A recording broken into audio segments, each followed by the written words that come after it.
अथ श्री संकटनाशन गणेश स्तोत्रम्। नारद उवाच। प्रणम्य शिरसा देवं गौरीपुत्रं विनायकं भक्तावासं स्मरे नित्यम् आयुकामार्थसिद्धये। प्रथमं वक्रतुण्डं च एकदन्तं द्वितीयकं तृतीयं कृष्णपिङ्गाक्षं गजवक्त्रं चतुर्थकं लम्बोदरं पञ्चमं च षष्ठं विकटमेव च सप्तमं विघ्नराजेन्द्रं धूम्रवर्णं तथाष्टमं नवमं भालचन्द्रं च दशमं तु विनायकम् एकादशं गणपतिं द्वादशं तु गजाननं द्वादशैतानि नामानि त्रिसन्ध्यं यः पठेन्नरः न च विघ्नभयं तस्य सर्वसिद्धिकरं परम्। विद्यार्थी लभते विद्यां धनार्थी लभते धनं पुत्रार्थी लभते पुत्रान् मोक्षार्थी लभते गतिं। जपेत् गणपतिस्तोत्रं षड्भिर्मासैः फलं लभेत् संवत्सरेण सिद्धिं च लभते नात्र संशयः। अष्टभ्यो ब्राह्मणेभ्यश्च लिखित्वा यः समर्पयेत् तस्य विद्या भवेत् सर्वा गणेशस्य प्रसादतः। अथ श्री हनुमान रक्षा स्तोत्रम्।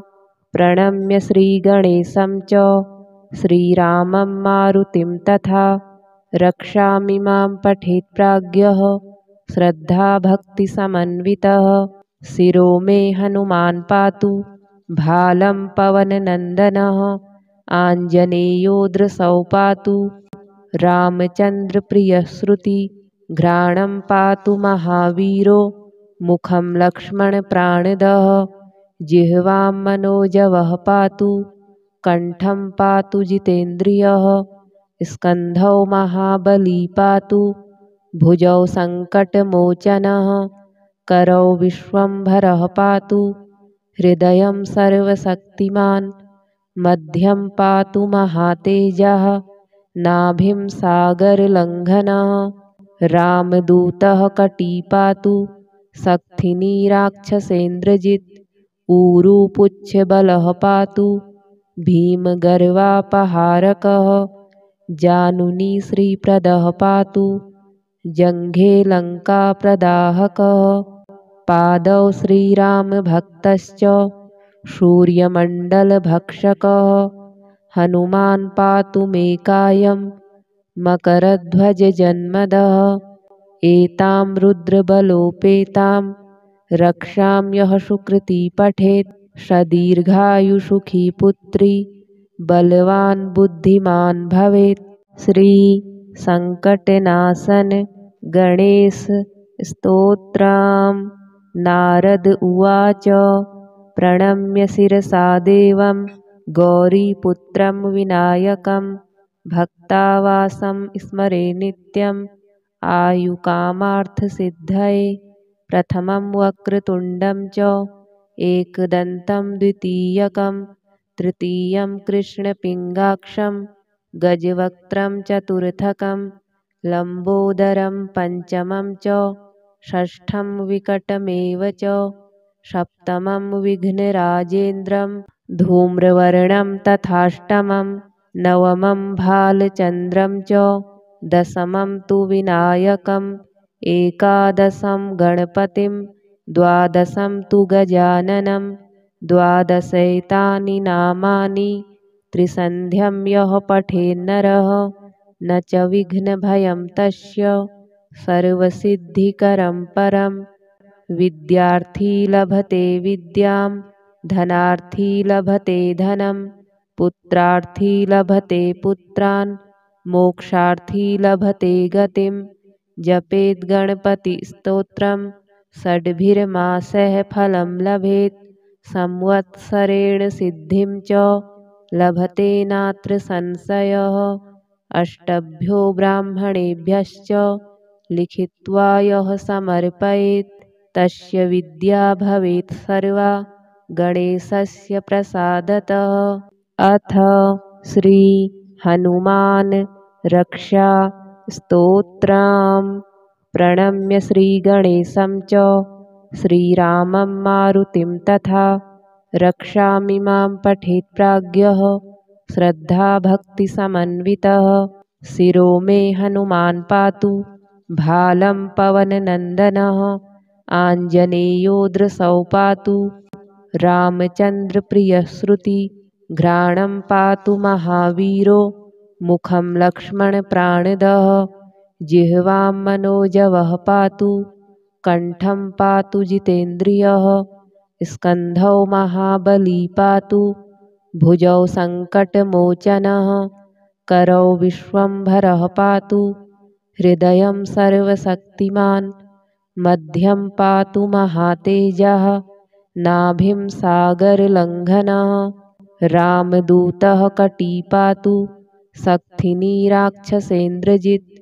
ऊरू पुच्छबलः पातु भीमगर्वापहारकः। जानुनी श्रीप्रदः पातु जङ्घे लङ्काप्रदाहकः। पादौ श्रीरामभक्तश्च सूर्यमण्डलभक्षकः। हनुमान् पातु मे कायं मकरध्वजजन्मदः। एतां रुद्रबलोपेतां रक्षां यः सुकृती पठेत्। सदीर्घायुसुखी पुत्री बलवान् बुद्धिमान् भवेत्। श्री संकटनाशन गणेश स्तोत्रम्। नारद उवाच प्रणम्य शिरसा देवं गौरीपुत्रं विनायकं। भक्तावासं स्मरे नित्यम् आयुकामार्थसिद्धये। प्रथमं वक्रतुण्डं च एकदन्तं द्वितीयकं तृतीयं कृष्णपिङ्गाक्षं गजवक्त्रं चतुर्थकं लम्बोदरं पञ्चमं च षष्ठं विकटमेव च सप्तमं विघ्नराजेन्द्रं धूम्रवर्णं तथाष्टमं नवमं भालचन्द्रं च दशमं तु विनायकम् एकादशं गणपतिं द्वादशं तु गजाननं द्वादशैतानि नामानि त्रिसन्ध्यं यः पठेन्नरः न च विघ्नभयं तस्य सर्वसिद्धिकरं परम्।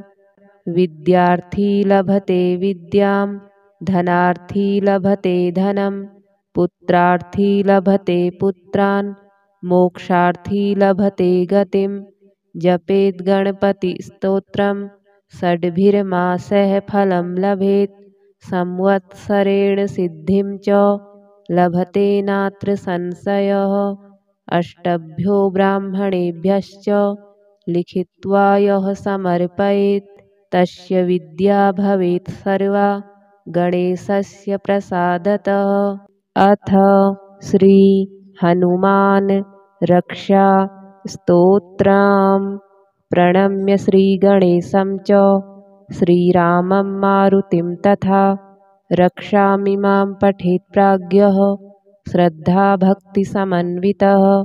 शिरो मे हनुमान् पातु भालं पवननन्दनः। आञ्जनेयो दृशौ पातु रामचन्द्रप्रियश्रुति। घ्राणं पातु महावीरो मुखं लक्ष्मणप्राणदः। जिह्वां मनोजवः पातु कण्ठं पातु जितेन्द्रियः। स्कन्धौ महाबली पातु भुजौ सङ्कटमोचनः। करौ विश्वम्भरः पातु हृदयं सर्वशक्तिमान्। मध्यं पातु महातेजः नाभिं सागरलङ्घनः। रामदूतः कटी पातु शक्थिनी राक्षसेन्द्रजित्। ऊरू पुच्छबलः पातु भीमगर्वापहारकः। जानुनी श्रीप्रदः पातु जङ्घे लङ्काप्रदाहकः। पादौ श्रीरामभक्तश्च सूर्यमण्डलभक्षकः। हनुमान् पातु मे कायं मकरध्वजजन्मदः। एतां रुद्रबलोपेतां रक्षां यः सुकृती पठेत् सदीर्घायुसुखी पुत्री बलवान् बुद्धिमान् भवेत्। श्री संकटनाशन गणेश स्तोत्रम्। नारद उवाच प्रणम्य शिरसा देवं गौरीपुत्रं विनायकं भक्तावासं स्मरे नित्यम् आयुकामार्थसिद्धये। प्रथमं वक्रतुण्डं च एकदन्तं द्वितीयकं तृतीयं कृष्णपिङ्गाक्षं गजवक्त्रं चतुर्थकं लम्बोदरं पञ्चमं च षष्ठं विकटमेव च सप्तमं विघ्नराजेन्द्रं धूम्रवर्णं तथाष्टमं नवमं भालचन्द्रं च दशमं तु विनायकम् एकादशं गणपतिं द्वादशं तु गजाननं द्वादशैतानि नामानि त्रिसन्ध्यं यः पठेन्नरः न च विघ्नभयं तस्य सर्वसिद्धिकरं परम्। विद्यार्थी लभते विद्यां धनार्थी लभते धनं पुत्रार्थी लभते पुत्रान् मोक्षार्थी लभते गतिं। जपेत् गणपतिस्तोत्रं षड्भिर्मासैः फलं लभेत् संवत्सरेण सिद्धिं च लभते नात्र संशयः। अष्टभ्यो ब्राह्मणेभ्यश्च लिखित्वा यः समर्पयेत् तस्य विद्या भवेत् सर्वा गणेशस्य प्रसादतः। अथ श्री हनुमान रक्षा स्तोत्रम्। प्रणम्य श्रीगणेशं च श्रीरामं मारुतिं तथा रक्षामिमां पठेत् प्राज्ञः श्रद्धाभक्तिसमन्वितः। शिरो मे हनुमान् पातु भालं पवननन्दनः आञ्जनेयो दृशौ पातु रामचन्द्रप्रियश्रुति घ्राणं पातु महावीरो मुखं लक्ष्मणप्राणदः। जिह्वां मनोजवः पातु कण्ठं पातु जितेन्द्रियः स्कन्धौ महाबली पातु भुजौ सङ्कटमोचनः करौ विश्वम्भरः पातु हृदयं सर्वशक्तिमान् मध्यं पातु महातेजः नाभिं सागरलङ्घनः। रामदूतः कटी पातु शक्थिनी राक्षसेन्द्रजित् ऊरू पुच्छबलः पातु भीमगर्वापहारकः। जानुनी श्रीप्रदः पातु जङ्घे लङ्काप्रदाहकः। पादौ श्रीरामभक्तश्च सूर्यमण्डलभक्षकः। हनुमान् पातु मे कायं मकरध्वजजन्मदः। एतां रुद्रबलोपेतां रक्षां यः सुकृती पठेत् सदीर्घायुसुखी पुत्री बलवान् बुद्धिमान् भवेत्। श्री संकटनाशन गणेश स्तोत्रम्। नारद उवाच प्रणम्य शिरसा देवं गौरीपुत्रं विनायकं भक्तावासं स्मरे नित्यम् आयुकामार्थसिद्धये। प्रथमं वक्रतुण्डं च एकदन्तं द्वितीयकं तृतीयं कृष्णपिङ्गाक्षं गजवक्त्रं चतुर्थकं लम्बोदरं पञ्चमं च षष्ठं विकटमेव च सप्तमं विघ्नराजेन्द्रं धूम्रवर्णं तथाष्टमं नवमं भालचन्द्रं च दशमं तु विनायकम् एकादशं गणपतिं द्वादशं तु गजाननं द्वादशैतानि नामानि त्रिसन्ध्यं यः पठेन्नरः न च विघ्नभयं तस्य सर्वसिद्धिकरं परम्। विद्यार्थी लभते विद्यां धनार्थी लभते धनं पुत्रार्थी लभते पुत्रान् मोक्षार्थी लभते गतिं। जपेत् गणपतिस्तोत्रं षड्भिर्मासैः फलं लभेत् संवत्सरेण सिद्धिं च लभते नात्र संशयः। अष्टभ्यो ब्राह्मणेभ्यश्च लिखित्वा यः समर्पयेत् तस्य विद्या भवेत् सर्वा गणेशस्य प्रसादतः। अथ श्री हनुमान रक्षा स्तोत्रम्। प्रणम्य श्रीगणेशं च श्रीरामं मारुतिं तथा रक्षामिमां पठेत् प्राज्ञः श्रद्धाभक्तिसमन्वितः। शिरो मे हनुमान् पातु भालं पवननन्दनः। आञ्जनेयो दृशौ पातु रामचन्द्रप्रियश्रुति। घ्राणं पातु महावीरो मुखं लक्ष्मणप्राणदः। जिह्वां मनोजवः पातु कण्ठं पातु जितेन्द्रियः। स्कन्धौ महाबली पातु भुजौ सङ्कटमोचनः।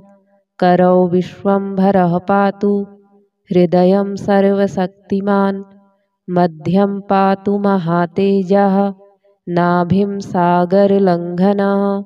रामदूतः कटी पातु शक्थिनी राक्षसेन्द्रजित्। ऊरू पुच्छबलः पातु भीमगर्वापहारकः। जानुनी श्रीप्रदः पातु जङ्घे लङ्काप्रदाहकः। पादौ श्रीरामभक्तश्च सूर्यमण्डलभक्षकः। हनुमान् पातु मे कायं मकरध्वजजन्मदः। एतां रुद्रबलोपेतां रक्षां यः सुकृती पठेत् सदीर्घायुसुखी पुत्री बलवान् बुद्धिमान् भवेत्। श्री संकटनाशन गणेश स्तोत्रम्। नारद उवाच प्रणम्य शिरसा देवं गौरीपुत्रं विनायकं भक्तावासं स्मरे नित्यम् आयुकामार्थसिद्धये।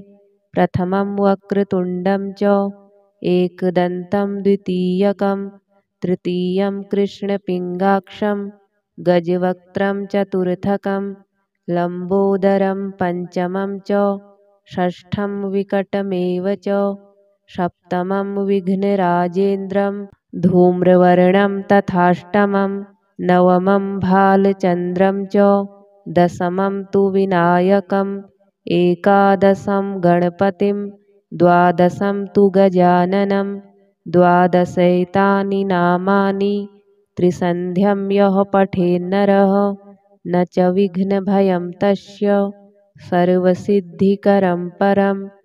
विद्यार्थी लभते विद्यां धनार्थी लभते धनं पुत्रार्थी लभते पुत्रान् मोक्षार्थी लभते गतिं। जपेत् गणपतिस्तोत्रं षड्भिर्मासैः फलं लभेत्। संवत्सरेण सिद्धिं च लभते नात्र संशयः। अष्टभ्यो ब्राह्मणेभ्यश्च लिखित्वा यः समर्पयेत् तस्य विद्या भवेत् सर्वा गणेशस्य प्रसादतः।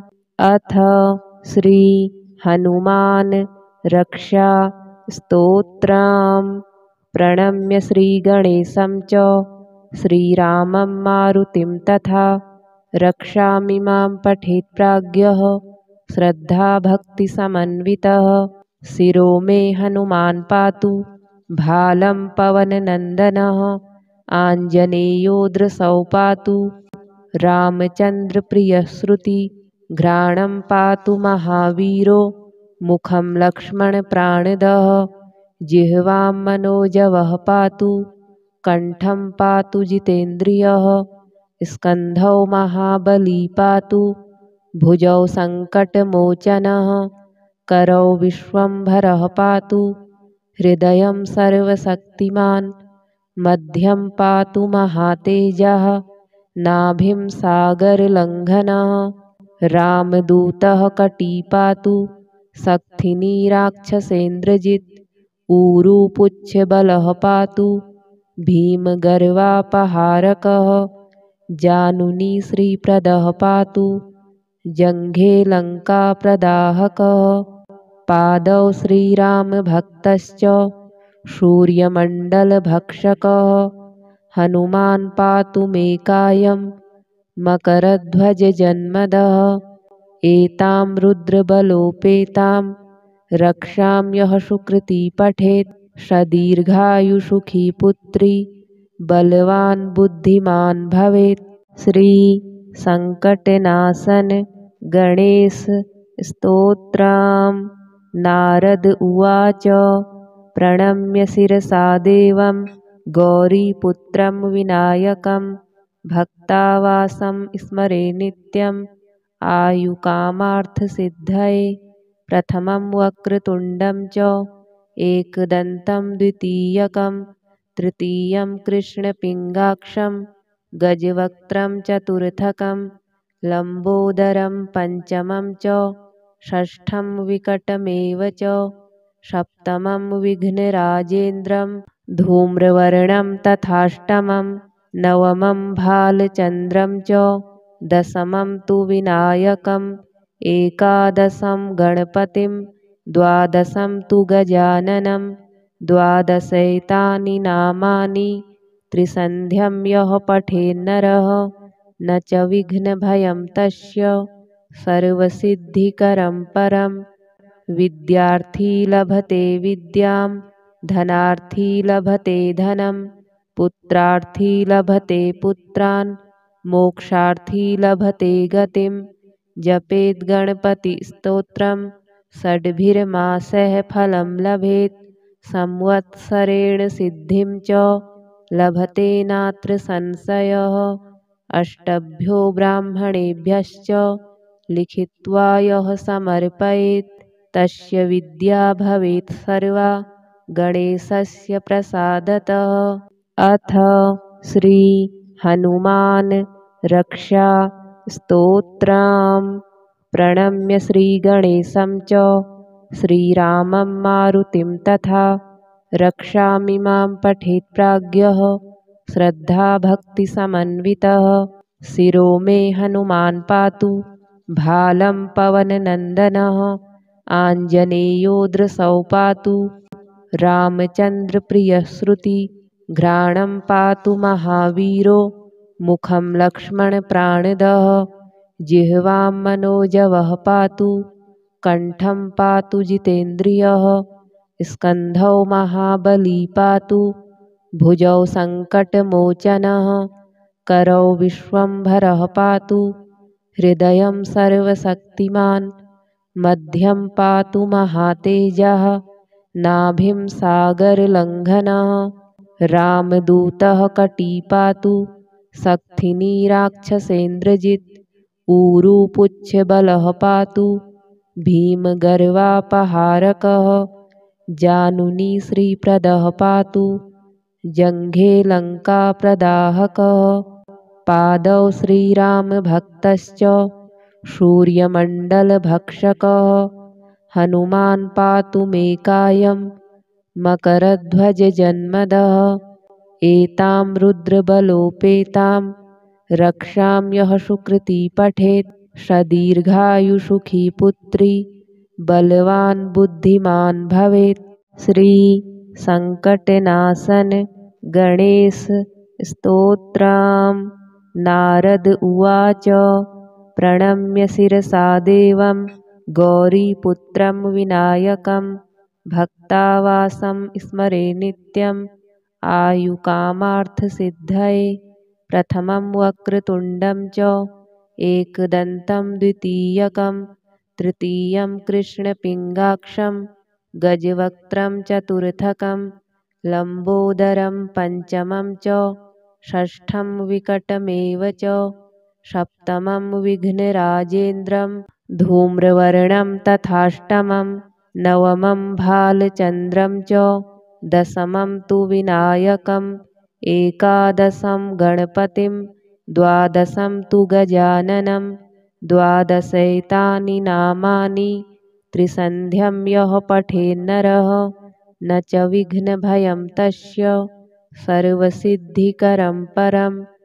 विद्यार्थी लभते विद्यां धनार्थी लभते धनं पुत्रार्थी लभते पुत्रान् मोक्षार्थी लभते गतिं जपेद् गणपतिस्तोत्रं षड्भिर्मासैः फलं लभेत् संवत्सरेण सिद्धिं च लभते नात्र संशयः अष्टभ्यो ब्राह्मणेभ्यश्च लिखित्वा यः समर्पयेत् तस्य विद्या भवेत् सर्वा गणेशस्य प्रसादतः। अथ श्री हनुमान रक्षा स्तोत्रम् प्रणम्य श्रीगणेशं च श्रीरामं मारुतिं तथा रक्षामिमां पठेत् प्राज्ञः श्रद्धाभक्तिसमन्वितः शिरो मे हनुमान् पातु भालं पवननन्दनः आञ्जनेयो दृशौ पातु रामचन्द्रप्रियश्रुति घ्राणं पातु महावीरो मुखं लक्ष्मणप्राणदः जिह्वां मनोजवः पातु कण्ठं पातु जितेन्द्रियः स्कन्धौ महाबली पातु भुजौ सङ्कटमोचनः करौ विश्वम्भरः पातु हृदयं सर्वशक्तिमान् मध्यं पातु महातेजः नाभिं सागरलङ्घनः रामदूतः कटी पातु शक्तिनी राक्षसेन्द्रजित् ऊरुपुच्छबलः पातु भीमगर्वापहारकः जानुनी श्रीप्रदः पातु जङ्घे लङ्काप्रदाहकः पादौ श्रीरामभक्तश्च सूर्यमण्डलभक्षकः हनुमान् पातु मे कायं मकरध्वजजन्मदः एतां रुद्रबलोपेतां रक्षां यः सुकृती पठेत् सदीर्घायुसुखी पुत्री बलवान् बुद्धिमान् भवेत्। श्री संकटनाशन गणेश स्तोत्रम् नारद उवाच प्रणम्य शिरसा देवं गौरीपुत्रं विनायकं भक्तावासं स्मरे नित्यम् आयुकामार्थसिद्धये प्रथमं वक्रतुण्डं च एकदन्तं द्वितीयकं तृतीयं कृष्णपिङ्गाक्षं गजवक्त्रं चतुर्थकं लम्बोदरं पञ्चमं च षष्ठं विकटमेव च सप्तमं विघ्नराजेन्द्रं धूम्रवर्णं तथाष्टमं नवमं भालचन्द्रं च दशमं तु विनायकम् एकादशं गणपतिं द्वादशं तु गजाननं द्वादशैतानि नामानि त्रिसन्ध्यं यः पठेन्नरः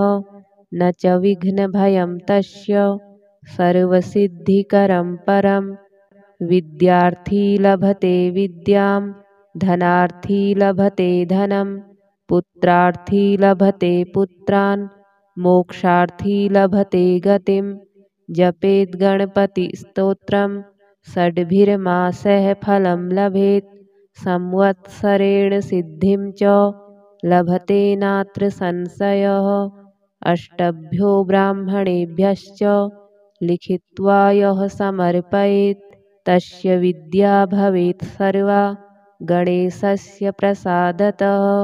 अथ श्री हनुमान रक्षा स्तोत्रम् प्रणम्य श्रीगणेशं च श्रीरामं मारुतिं तथा रक्षामिमां पठेत् प्राज्ञः श्रद्धाभक्तिसमन्वितः शिरो मे हनुमान् पातु भालं पवननन्दनः आञ्जनेयो दृशौ पातु रामचन्द्रप्रियश्रुति घ्राणं पातु महावीरो मुखं लक्ष्मणप्राणदः जिह्वां मनोजवः पातु कण्ठं पातु जितेन्द्रियः स्कन्धौ महाबली पातु भुजौ सङ्कटमोचनः करौ विश्वम्भरः पातु हृदयं सर्वशक्तिमान् मध्यं पातु महातेजः नाभिं सागरलङ्घनः रामदूतः कटी पातु शक्तिनी राक्षसेन्द्रजित् ऊरुपुच्छबलः पातु भीमगर्वापहारकः जानुनी श्रीप्रदः पातु जङ्घे लङ्काप्रदाहकः पादौ श्रीरामभक्तश्च सूर्यमण्डलभक्षकः हनुमान् पातु मे कायं मकरध्वजजन्मदः एतां रुद्रबलोपेतां रक्षां यः सुकृती पठेत् सदीर्घायुसुखी पुत्री बलवान् बुद्धिमान् भवेत्। श्री संकटनाशन गणेश स्तोत्रम्। नारद उवाच प्रणम्य शिरसा देवं गौरीपुत्रं विनायकं भक्तावासं स्मरे नित्यम् आयुकामार्थसिद्धये। प्रथमं वक्रतुण्डं च एकदन्तं द्वितीयकं तृतीयं कृष्णपिङ्गाक्षं गजवक्त्रं चतुर्थकं लम्बोदरं पञ्चमं च षष्ठं विकटमेव च सप्तमं विघ्नराजेन्द्रं धूम्रवर्णं तथाष्टमं नवमं भालचन्द्रं च दशमं तु विनायकम् एकादशं गणपतिं द्वादशं तु गजाननं द्वादशैतानि नामानि त्रिसन्ध्यं यः पठेन्नरः न च विघ्नभयं तस्य सर्वसिद्धिकरं परम्। विद्यार्थी लभते विद्यां धनार्थी लभते धनं पुत्रार्थी लभते पुत्रान् मोक्षार्थी लभते गतिं। जपेत् गणपतिस्तोत्रं षड्भिर्मासैः फलं लभेत् संवत्सरेण सिद्धिं च लभते नात्र संशयः। अष्टभ्यो ब्राह्मणेभ्यश्च लिखित्वा यः समर्पयेत् तस्य विद्या भवेत् सर्वा गणेशस्य प्रसादतः। अथ श्री हनुमान् रक्षा स्तोत्रम्। प्रणम्य श्रीगणेशं च श्रीरामं मारुतिं तथा रक्षामिमां पठेत् प्राज्ञः श्रद्धाभक्तिसमन्वितः। शिरो मे हनुमान् पातु भालं पवननन्दनः आञ्जनेयो दृशौ पातु रामचन्द्रप्रियश्रुति घ्राणं पातु महावीरो मुखं लक्ष्मणप्राणदः जिह्वां मनोजवः पातु कण्ठं पातु जितेन्द्रियः स्कन्धौ महाबली पातु भुजौ सङ्कटमोचनः करौ विश्वम्भरः पातु हृदयं सर्वशक्तिमान् मध्यं पातु महातेजः नाभिं सागरलङ्घनः रामदूतः कटी पातु शक्तिनी राक्षसेन्द्रजित् ऊरुपुच्छबलः पातु भीमगर्वापहारकः जानुनी श्रीप्रदः पातु जङ्घे लङ्काप्रदाहकः पादौ श्रीरामभक्तश्च सूर्यमण्डलभक्षकः हनुमान् पातु मे कायं मकरध्वजजन्मदः एतां रुद्रबलोपेतां रक्षां यः सुकृती पठेत् सदीर्घायुसुखी पुत्री बलवान् बुद्धिमान् भवेत्। श्री संकटनाशन गणेश स्तोत्रम्। नारद उवाच प्रणम्य शिरसा देवं गौरीपुत्रं विनायकं भक्तावासं स्मरे नित्यम् आयुकामार्थसिद्धये। प्रथमं वक्रतुण्डं च एकदन्तं द्वितीयकं तृतीयं कृष्णपिङ्गाक्षं गजवक्त्रं चतुर्थकं लम्बोदरं पञ्चमं च षष्ठं विकटमेव च सप्तमं विघ्नराजेन्द्रं धूम्रवर्णं तथाष्टमं नवमं भालचन्द्रं च दशमं तु विनायकम् एकादशं गणपतिं द्वादशं तु गजाननं द्वादशैतानि नामानि त्रिसन्ध्यं यः पठेन्नरः न च विघ्नभयं तस्य सर्वसिद्धिकरं परम्। विद्यार्थी लभते विद्यां धनार्थी लभते धनं पुत्रार्थी लभते पुत्रान् मोक्षार्थी लभते गतिं। जपेद् गणपतिस्तोत्रं षड्भिर्मासैः फलं लभेत् संवत्सरेण सिद्धिं च लभते नात्र संशयः। अष्टभ्यो ब्राह्मणेभ्यश्च लिखित्वा यः समर्पयेत् तस्य विद्या भवेत् सर्वा गणेशस्य प्रसादतः। अथ श्री हनुमान रक्षा स्तोत्रम्। प्रणम्य श्रीगणेशं च श्रीरामं मारुतिं तथा रक्षामिमां पठेत् प्राज्ञः श्रद्धाभक्तिसमन्वितः। शिरो मे हनुमान् पातु भालं पवननन्दनः आञ्जनेयो दृशौ पातु रामचन्द्रप्रियश्रुति घ्राणं पातु महावीरो मुखं लक्ष्मणप्राणदः। जिह्वां मनोजवः पातु कण्ठं पातु जितेन्द्रियः। स्कन्धौ महाबली पातु भुजौ सङ्कटमोचनः। करौ विश्वम्भरः पातु हृदयं सर्वशक्तिमान्। मध्यं पातु महातेजः नाभिं सागरलङ्घनः। रामदूतः कटी पातु शक्तिनी राक्षसेन्द्रजित्। ऊरू पुच्छबलः पातु भीमगर्वापहारकः। जानुनी श्रीप्रदः पातु जङ्घे लङ्काप्रदाहकः। पादौ श्रीरामभक्तश्च सूर्यमण्डलभक्षकः। हनुमान् पातु मे कायं मकरध्वजजन्मदः।